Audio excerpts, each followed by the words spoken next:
A história do voto no Brasil. Bom dia, eu me chamo Yasmin. Eu vim falar sobre a história do voto no Brasil.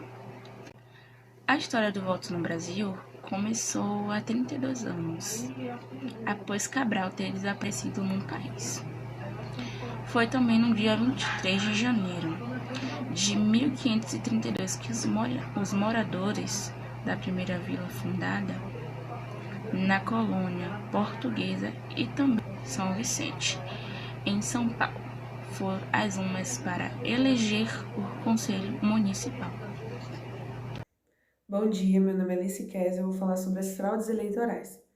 Com a dependência de Brasil de Portugal, foi elaborada a legislação eleitoral brasileira, por ordem de Dom Pedro I.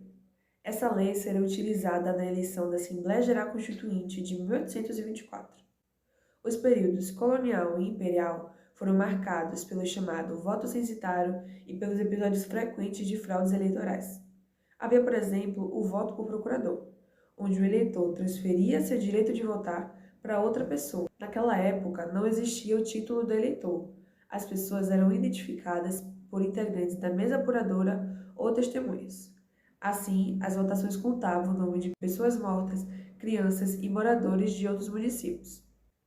Apenas em 1842 foi proibido o voto por procuração. Outra lei estabeleceu que as autoridades deveriam deixar seus cargos 6 meses antes do pleito e que deveriam ser eleitos 3 deputados por distrito eleitoral. Bom dia, meu nome é Noemi e hoje eu vou falar sobre o título de eleitor. O título de eleitor foi instituído em 1881 por meio da chamada Lei Saraiva. Mas o novo documento não adiantou muito os casos de fraude. Continuaram a acontecer, até porque, naquele tempo, o título de eleitor não tinha foto do homem que fosse votado. E mesmo naquela época, as pessoas já tinham consciência da importância do voto, o que é algo que muitas pessoas hoje em dia não têm. E as leis já refletiam a preocupação de que realmente se apurasse a vontade daqueles poucos que integravam o universo dos eleitores. Mas, sem dúvida alguma, era um processo eleitoral direcionado que não relevava um nível sequer razoável de exercício da democracia. Até porque, ainda depois da proclamação da República, em 1889, o voto ainda não era direito de todos. Menores de 21 anos, mulheres, analfabetos, mendigos, soldados rasos, indígenas e integrantes do clero ainda estavam impedidos de votar. Bom dia, gente. Meu nome é Kênia. Eu vou apresentar 2 governadores.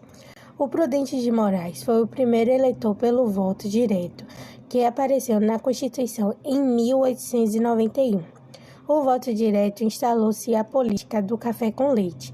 A eleição do período da República Velha foi marcada por eleições ilegítimas que existiam fraudes e voto cabresto, que manipulava os resultados das urnas que ocorriam no Rio de Janeiro, até fazendo com que os eleitores votassem 2 vezes. República Velha de 1889 a 1930, só para ter um exemplo, não participava nem 10% da população nas eleições. Voto feminino ainda não havia sido aprovado. O que você tem de 1930 a 32, precisamente quando foi aprovado o primeiro Código Eleitoral, já permitindo o voto feminino e com mais força. Do final da Segunda Guerra, de 1945, com a redemocratização e do fim do Estado Novo para cá. Esse eleitorado só tem feito crescer acompanhamento à tendência, a urbanização e industrialização do país.